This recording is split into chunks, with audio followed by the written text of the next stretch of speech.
Hello সবাইকে, আজকে নিয়ে হাজির হয়েছি খুব সহজে 5 মিনিটে কিভাবে দম বিরিয়ানি রান্না করতে পারবেন। এর জন্য লাগবে কিছু গোটা মশলা। এখানে আমরা ব্যবহার করছি জায়ফল, জয়ত্রী, লবঙ্গ, এলাচ, দারচিনি, তাছাড়া কিছু সাদা এবং কালো গোলমরিচ এবং সাথে রয়েছে কিছু তেজপাতা।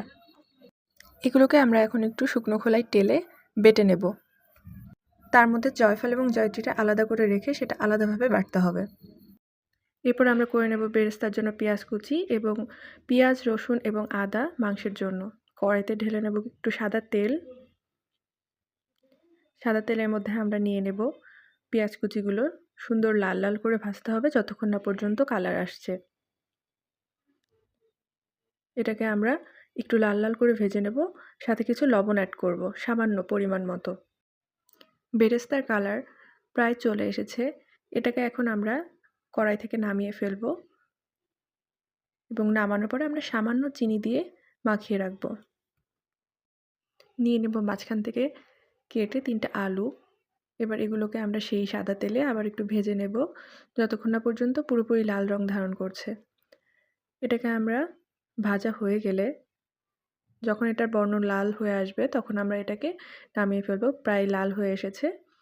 এখন এটাকে আমরা নামিয়ে ফেলব।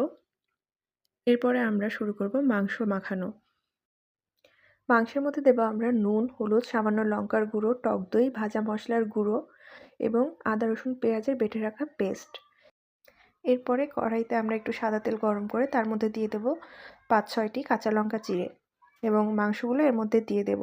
দিয়ে আমরা যতক্ষণ না পর্যন্ত মাংসটা রান্না হচ্ছে পুরোপুরি, এখানে প্রায় 800 গ্রাম মতো খাসির মাংস রয়েছে। আমরা খাসির মাংসটা পুরোপুরিভাবে সিদ্ধ হয়ে এলে তারপরে রান্নাটা বন্ধ করব এবং এখানে আমরা সামান্য পরিমাণ, রান্না শেষে সামান্য পরিমাণ বিরিয়ানি মশলা অ্যাড করে দেব, যেটা এই রান্নার ফ্লেভারটাকে আরও বাড়িয়ে তুলবে, সাথে স্বাদটাকেও।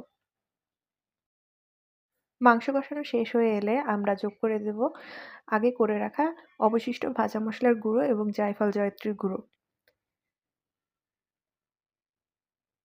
এবার এটাকে আমরা আরও ভালোভাবে নাড়াচাড়া করব এবং কিছুক্ষণ পরে নামিয়ে ফেলব।